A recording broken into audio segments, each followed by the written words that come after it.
be present or else it's nullified.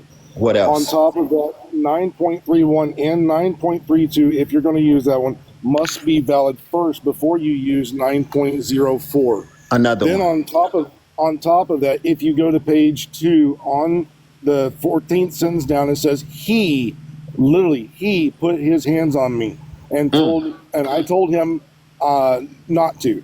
So he doesn't say it, but he says it twice. So this literally disproves in Karmelo's own statements, which can be considered an utterance, is still going to be saying that one person aggressed him, not multiple people like Shaniqua has actually stated on multiple times.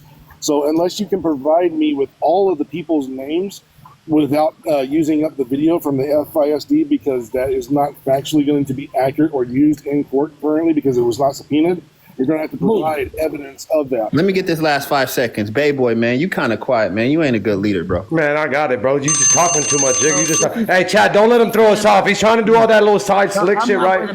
Yeah, he's trying to throw us off because they losing hella bad. They getting eaten up.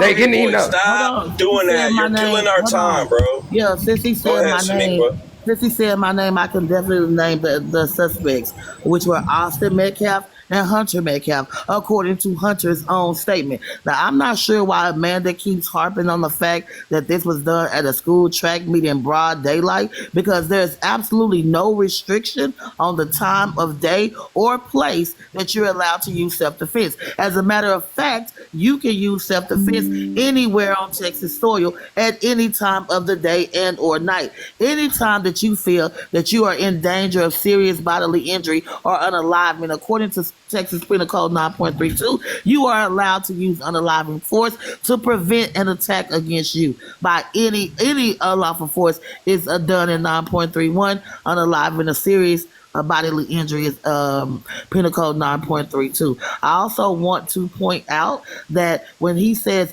he put his hands on me, it was because he was specifically talking about just the incident with Austin, not the totality of the event. Karmelo Anthony has never given his statement about the totality of the event, so you cannot say that he has ever said that it was only one person, because he never made that statement. And I'll yield my time to whoever. Yeah, and let me add real quick. They ain't got shit to respond to. Sir, fact checker, 9.04 actually doesn't say anything about imminent. It actually says the threat of force is justified when the use of force is justified by this chapter. For purposes of this section, a threat to cause unaliving or serious bodily injury by the production of a weapon or otherwise, as long as the actor's purpose is limited to creating an apprehension that he will use unaliving force is necessary. Does not say that imminent unaliving force must be present, nor does it say that 9.31 or 9.32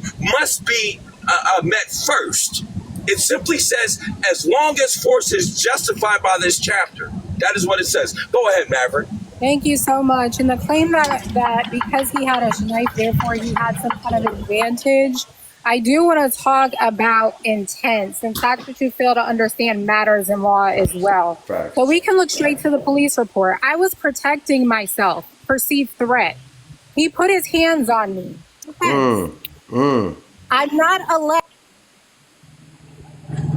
Who just muted her? Hold on, who muted her, bro? Someone muted me. He put his hands on me. I told him not to. Directive. Is he going to be okay? Where is the malice and intent in that? And we approached him. Remember, Hunter said we approached him. Me and a couple of boys, we approached him. We told him to leave. We. Okay.